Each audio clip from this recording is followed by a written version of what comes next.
Hi friends, welcome to குருகுருப channel. நாம் இன்றைக்கி என்ன பார்க்க போகிறோன்னா, யூனிட் 8 and 9 ஒரு இம்பார்ட்டண்ட்டான லெசன் தான் பார்க்க போகிறோம். அந்த லெசன் பேர் என்னதுன்னா சங்ககாலம். சரிங்களா? சங்க காலத்தில் நம்மளோட தமிழ் மக்களோட வாழ்க்கை முறை, பண்பாடு, அவங்களோட கலை, அதுக்கப்புறம் அவங்கெல்லாம் எப்படி வாழ்ந்தாங்கன்ற மாதிரி ஒரு இம்பார்ட்டண்ட்டான பாயிண்ட்ஸ் தான் பார்க்க போகிறோம். சரிங்களா? ஓகே, வாங்க வீடியோக்குள்ளே போகலாம். சங்ககாலம் ஆனவே பொதுவாக நம்மளுக்கு என்ன தெரியும், அவங்களோட காலம் எப்படி இருக்கும். பொதாண்டுக்கு மூணாம் நூற்றாண்டுலேருந்து பொதாண்டுலேருந்து 3ஆம் நூற்றாண்டு வரைக்கும் இடப்பட்ட காலத்தில் தான் சங்ககாலம்னு சொல்லுவோம். சரிங்களா? அசோகோட கல்வெட்டுகளில் பயன்படுத்த வரிவடிவத்திற்கு அசோகன் பிராமி என்று பெயர். அசோகரின் கல்வெட்டுகளில் பயன்படுத்திய வரிவடிவம் என்னது? அசோகன் பிராமி. தொல்காப்பியத்தில் திணை என்ற கருத்து விவரிக்கப்பட்டுள்ளது. கொஷின் கேட்கலாம், திணை என்ற கருத்து எந்த ஒரு நூலில் விவரிக்கப்பட்டுள்ளதுன்னு கேட்டாங்கன்னா தொல்காப்பியம். என்னது? தொல்காப்பியம். ஓகே. வேளிர்கள் சங்ககாலத்தின் குறுநில மன்னர்கள். வேளிர்கள் என்ற சங்ககாலத்தோட குறுநில மன்னர்கள். மௌரிய பேரரசரான அசோகர் கலிங்கம், ஆந்திரா, கர்நாடகா சில பகுதிகளை வென்றார். மௌரிய பேரரசரான அசோகர் கலிங்கம், ஆந்திரா, கர்நாடகா சில பகுதிகளை வென்றார். அசோகரோட கல்வெட்டு எங்கே இல்லைன்னு கேட்கலாம். தமிழ்நாட்டில், கேரளாவில் அசோகரோட கல்வெட்டு இல்லையா? ஓகே. நம்ம சங்க காலம்னாவே நம்மளுக்கு யார் ஞாபகம் வரும்? சேர, சோழ, பாண்டியர். இவங்க தான் சங்க காலத்தில் ஆண்டு முக்கியமான மன்னர்கள். அவங்கள பற்றி கொஞ்சம் பார்ப்போம். ஃபஸ்ட்டு சேரர்கள். அசோகரோட கல்வெட்டில் சேரர்கள் என்னென்னு இருக்குது? கேரள புத்திரர்கள். அசோகரோட கல்வெட்டில் சேரர்கள் என்னென்னு இருக்குது? கேரள புத்திரர்கள். ஓகே. சேரரோட தலைநகர் என்ன? வஞ்சி. இப்போ கரூர்னு சொல்கிறோம். துறைமுகம் முசிறி, தொண்டி. சேரரோட தலைநகரம் என்னது? வஞ்சி, கரூர். துறைமுகம் என்னது? முசிறி, தொண்டி. ஓகே. கேரளாவில் கேரளா திருவஞ்சைக்களம். திருவஞ்சைக்களம் வஞ்சியான ஒரு சில பேர் சொல்லுவாங்க. கேரளாவில் இருக்கிற திருவஞ்சைக்களம் வஞ்சியான ஒரு சில பேர் சொல்லுவாங்க. ஓகே. சேர அரசர்களை பற்றி எந்த நூல் கூறுதுன்னா பதிற்று பத்து. சேர அரசர்களை பற்றி கூறுகிற நூல் எதுன்னு கேட்டால் பதிற்று பத்து. சேரர்னா பணம்பூ மாலை. சேரர்களுக்கு பணம்பூ மாலை. சரிங்களா? ஓகே. கரூரும் புகழூரும் சேர அரசர்களோட 3 தலைமுறைகளை பற்றி சொல்லுதான். கரூரில் இருக்கிற புகழூரில் இருக்கிற ஒரு கல்வெட்டு சேர அரசரோட 3 தலைமுறைகளை பற்றி கூறுகிறது சொல்ல வர்றாங்க. ஓகே. கண்ணகிக்கு கோயில் எழுப்பிய சேரன் செங்குட்டுவன் பற்றி சிலப்பதிகாரம் சொல்லுது. கண்ணகிக்கு கோயில் எழுப்பிய சேரன் செங்குட்டுவன் பற்றி எது சொல்லுது? சிலப்பதிகாரம். என்ன சொல்லுது? சிலப்பதிகாரம் சொல்லுது. ஓகே. சோழர். காவிரி வடிநிலப்பகுதி தமிழ்நாட்டில் இருக்கிற வடப்பகுதி ஆண்டனர். காவிரி வடிநிலப்பகுதி, அதுக்கப்புறம் தமிழ்நாட்டில் வடப்பகுதி ஆண்டவங்க யார்? சோழாஸ். தலைநகரம் என்னது? உறையூர். சோழரோட தலைநகரம் உறையூர். துறைமுகம் பூம்புகார் என்ற காவிரி பூம்பட்டினம். சோழரோட துறைமுகம் பூம்புகார் என்ற காவிரி பூம்பட்டினம். ஓகே. நெக்ஸ்ட் பாருங்கள். கடியலூர் உருத்திரங்கரனார் என்ற ஒரு சங்ககால புலவர் இருந்தார். கடியலூர் உருத்திரங்கரனார் யாருன்னு சொன்னாவே நம்மளுக்கு என்ன ஞாபகம் வரும்? பட்டினப்பாலை தான் எழுதினாரும் ஞாபகம் வந்துடணும். ஓகே. கடியலூர் உருத்திரங்கரனார் சங்ககால புலவர் காவிரி பூம்பட்டினம் குறித்து பட்டினப்பாலை என்ற நூலை கூறியிருக்கிறான். கடியலூர் உருத்திரங்கரனார் சங்ககால புலவர் காவிரி பூம்பட்டினத்தை பற்றி எந்த நூலில் சொல்லியிருக்காருன்னா பட்டினப்பாலையில் சொல்லியிருக்காரு. காவிரி பூம்பட்டினத்தில் நடந்த வணிகத்தை பற்றி சிலப்பதிகாரம் சொல்லுது. காவிரி பூம்பட்டினத்தில் நடந்த வணிகத்தை பற்றி எது சொல்லுது? சிலப்பதிகாரம். சோழரோட சின்னம் புலி. சதுர வடிவிலான செப்பு நாணயத்தை வெளியிட்டாங்களாம். சதுர வடிவிலான செப்பு நாணயத்தை வெளியிட்டனர். நாணயம் முகப்பில் புலியோட உருவமும் மறுபுறத்தில் யானை மற்றும் புனித சின்னங்களும் இருந்துச்சு. யானையோட முகப்பில் புலியோட உருவமும் மறுபுறத்தில் யானை மற்றும் புனித சின்னங்கள் இருந்துச்சுன்னு சொல்கிறாங்க. ஓகே.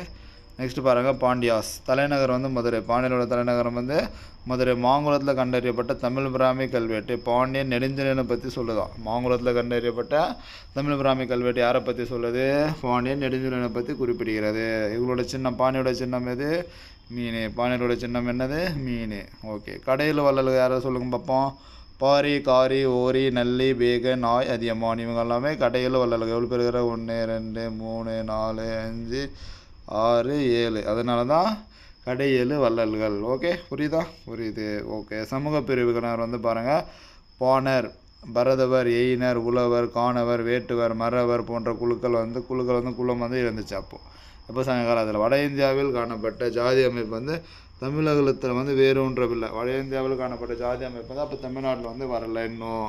இசை பாணர்களாக பாணர்கள் செல்வம் படைத்தோரை பாடி பரிசில் பெற்றனர். பாணர்கள்னாவே என்னது? இசை பாட்டு பாடுறவங்க. அவங்க செல்வம் படைத்தவரை பாடி பரிசில் பெற்றாங்க. வெண்ணி என்ற ஊரை சேர்ந்த வெண்ணிய குயத்தியார் பெண்பார் புலவராக கருதப்படுகிறார். வெண்ணி என்ற ஊரை சேர்ந்த வெண்ணியர் குவைத்தர் யார்? பெண்பார் புலவராக கருதப்படுகிறார். உமனர் குல மகளிர் வந்து உப்பு விற்றனர். உமனர் குல மகளிர் வந்து உப்பு விற்றனர். உமனர் குல மகளிர் உப்பு விற்றனர். ஆதிச்சநல்லூர் பொருந்தல் மேற்கண்ட அகலாய்வு தாலிகளுடன் நெல்லும் கிடைச்சிருக்குது.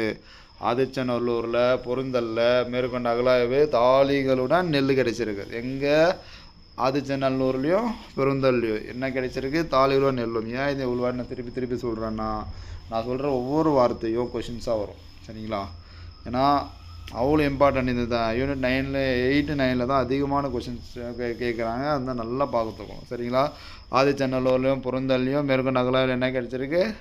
தாலிகளுடன் நெல் கிடைச்சிருக்கு. கருப்பு சிவப்பு மட்கலங்கள் பெரும்பாலும் தயாரிக்கப்பட்டது. மட்பாண்டங்கள்னாவே நம்மளுக்கு கருப்பு சிவப்பு தான் நம்ம சங்காலத்தில் இருந்துச்சு, ஞாபகம் வச்சுக்கோங்க. கொடுமணல் குட்டூரில் இரும்பு உருக்கும் ஆலைகள். இரும்பு உருக்கும் ஆலைகள் எங்கே? கொடுமணல் குட்டூர். கொடுமணல்லையும் குட்டூர்லேயும் இரும்பு உருக்கும் ஆலைகள் வந்து கிடைச்சிச்சு. செவ்வந்திக்கல் செம்மணிக்கல் அணிகலன் வந்து செய்யப்பட்டனா. செவ்வந்திக்கல் செம்மணிக்கல் என்ற அணிகலன் வந்து செய்யப்பட்டது. செவ்வந்திக்கல் செம்மணிக்கல் அணிகலன்கள் செய்யப்பட்டன. Okay, clear? ஓகே, நெக்ஸ்ட்டு பாருங்கள். கேரளாவில் பட்டினத்தில் பொன்னை உருக்கும் ஆலைகள் இருந்ததான். கேரளாவில் பட்டினத்தில் என்ன இருந்தது?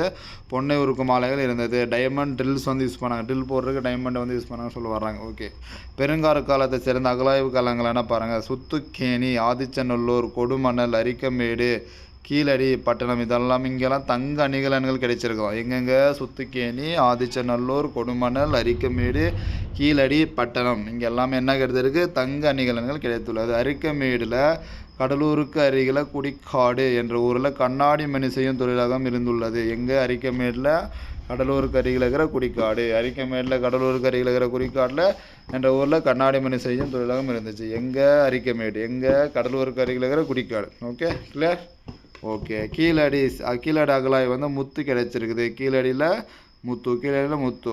கொடுமணலில் நூல் நூற்கும் கதிர்கள் துண்டு துணிகள். கொடுமணலில் நூல் நூற்கும் கதிர்கள் துண்டு துணிகள். ஏன்னா இப்படி சொல்கிறேன்னா ஒரு இதுவும் கேட்டுடலாம். இப்போ என்னென்னு கேட்டேன், இப்போ அரிக்கமேடு நான் கேட்டுட்டு கண்ணாடி செய்யும் தொழிலகம், கீழடியில் முத்து, கொடுமணல் நூல் நூற்கும் கதிர்கள் துண்டு துணிகள் பொறுத்துக்க கொடுத்துட்டா மேட்ச் பண்ணுற மாதிரி கேட்கலாம். எப்படியான கொஸ்டின் கேட்கலாம், நல்லா பார்த்துக்கோங்க.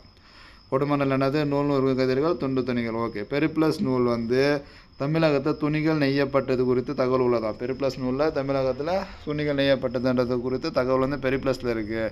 தமிழ் பிராமி கல்வெட்டு வந்து வணிகம், நிகாமோ ஆகிய சொற்கள் ஆளப்படுகிறது. தமிழ் பிராமி கல்வெட்டில் வணிகன், நிகாமோ ஆகிய சொற்கள் ஆளப்படுகிறது. உப்பு வணிகர்கள் என்ன சொன்னாங்க? உமனர்கள்னு சொன்னாங்க. உப்பு வணிகர்கள் என்ன சொல்லியிருப்பாங்க? உமனர்கள். ஓகேவா? ஓகே, நன்கு வடிவமைக்கப்பட்ட யவனரோட கப்பல் தங்கம். நன்கு வடிவமைக்கப்பட்ட வணிகர்களோட கப்பல் தங்கம் பிற உலோக காசுகளை முசிறு துறைமுகம் வந்து மிளகை ஏற்றி சென்றதாக அகநானூற்றோட 149 செய்யுள் சொல்லுது. நன்கு வடிவமைக்கப்பட்ட யவனரோட கப்பல் தங்கம் பிற உலோக காசுகளுடன் முசிறு துறைமுகத்துக்கு வந்து மிளகை வந்து ஏற்றி சென்றுச்சு. மிளகை வந்து ஏற்றி போச்சு. அதனால் எதை என்ன சொல்லுது?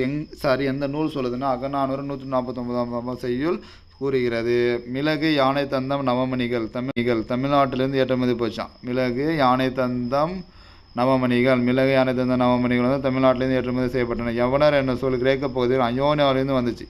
யவனர் என்ற சொல் வந்து கிரேக்க பகுதியான அயோனியாவிலிருந்து வந்தது. யவனர் என்ற சொல் கிரேக்க பகுதியில் அயோனியாவிலிருந்து வந்தது. செங்கடல் கடற்கரையில் பெர்னிகே துறைமுகம். செங்கடல் கடற்கரையில் இருக்கிற பெர்னிகே துறைமுகத்தில் என்னென்ன கிடைச்சிருக்குன்னு பாருங்கள். 7.5 கிலோ மிளகு இருந்த பானையாம். 7.5 கிலோ மிளகு இருந்த பானை. தேக்கு மரப்பலகை துண்டுகள். தமிழ் பிராமி எழுத்து பொறித்த பானை ஓடு. செங்கடல் கடற்கரை பெர்னிகோ துறைமுகம் வடப்பகுதியில் உள்ள இன்னொரு துறைமுகம் குசேர் அல் கதீம். இப்போது செங்கல் கடற்கரையில் இருக்கிற பெர்னிகோ துறைமுகத்தில் என்னென்ன கிடைச்சிருப்பாங்க? 7.5 கிலோ மிளகு இருந்த பானை ஒன்று, தேக்கு மரப்பலகை துண்டுகள், தமிழ் பிராமி எழுத்து பொறித்த பானை ஓடு, இதெல்லாம் கிடைச்சிருக்கு. செங்கடல் கடற்கரை பெர்னிகா துறைமுகத்தில் இருக்கிற வடப்பகுதியில் இருக்கிற இன்னொரு துறைமுகம் தான் குசேர் அல் கதீம். என்ன துறைமுகம்? குசேர் அல் கதீம். ஓகே, நெக்ஸ்ட் பாருங்கள். குசேர் அல் கதீம்ன்றது தமிழ் பிராமி எழுத்து கொண்ட 3 சுடுமண் பாண்ட துண்டுகள் கண்டறியப்பட்டன.